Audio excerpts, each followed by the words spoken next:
Timnas Indonesia menghadapi tantangan Filipina dalam pertandingan terakhir kualifikasi Piala Dunia 2026 dan pada laga ini skuad asuhan Sintayong menampilkan sesuatu yang berbeda. Ya, keberanian Sintayong dalam mengubah skuadnya seperti saat memasang Calvin Verdong sebagai starter dan memasukkan Chai Ijes juga ditambah dengan duet lini tengah dari Nathan Chow Aon dan Tom Haye rupanya menghadirkan nuansa berbeda. Strategi tersebut terbukti berhasil membawa timnas Indonesia meraih kemenangan telak atas Filipina. Dengan hasil ini membuat timnas Indonesia dipastikan lolos ke babak ketiga kualifikasi Piala Dunia, sementara itu Vietnam dipastikan gugur karena apapun hasil di pertandingan melawan Irak tidak akan mempengaruhi kelolosan mereka. Seperti inilah komentar orang Vietnam usai timnas Indonesia lolos round 3 kualifikasi Piala Dunia 2026. Indonesia membuat Filipina tak berkutik dan tidak bisa mendapatkan bola.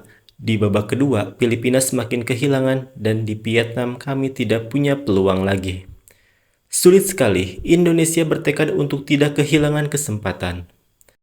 Tim Vietnam bermain sangat buruk di turnamen ini, jadi kita pulang dan bekerja keras untuk berlatih demi masa depan. Dan ketika kita lemah dan harus meminta bantuan orang lain, itu tidak baik, kawan. Indonesia, dia bertarung seperti orang Eropa, tidak ada lelucon tentang dia. Di Indonesia, mereka berhak menikmati hasil yang mereka hasilkan. Mengapa menangis ketika kedua pertandingan melawan Indonesia kalah? Saya yakin Filipina akan kalah lebih banyak lagi di babak kedua, jadi kami hanya perlu menyalahkan diri sendiri. Tim yang lebih kuat mempunyai hak untuk menentukan nasib sendiri dan layak untuk melanjutkan. Ketika kita bermain buruk, kita tidak boleh berharap untuk meminta bantuan orang lain, itu memalukan. Seperti yang bisa ditebak, Irak malah kalah penguasaan bola dari Indonesia, apalagi Filipina. Irak menang karena kesalahan pemain Indonesia, penalti, dan kesalahan kiper Indonesia yang semuanya unggul. Mengapa tidak semua orang memuji pencapaian dan usaha mereka? Betapa picik dan egoisnya. Biarkan Indonesia masuk ke sana untuk mencicipi 7 besar se-Asia. Biarkan dia berpikir dia cukup baik untuk mengikuti Piala Dunia. Jika Indonesia masuk putaran ketiga, Indonesia akan menjadi yang teratas di Asia. Jika Indonesia bisa pergi ke Piala Dunia, Indonesia akan menjadi yang teratas di dunia. Melihat Indonesia bermain melawan Filipina, kita bisa melihat betapa lemahnya Vietnam. Pertarungan ini terlalu lemah. Indonesia harusnya mendapatkan 3 gol atau lebih.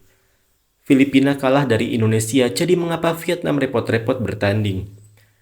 Indonesia bermain sangat baik.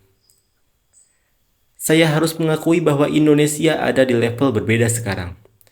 Indonesia mengalahkan Vietnam dan menyingkirkan mereka. Sulit sekali untuk tidak melawan sehingga kalah lagi. Filipina tidak menguasai bola di babak pertama, jadi pemain Vietnam tidak punya harapan lagi, pergi tidur lebih awal. Selamat Indonesia, setelah babak 2, Anda harus mencoba melewati babak 3 untuk menciptakan keajaiban Asia Tenggara.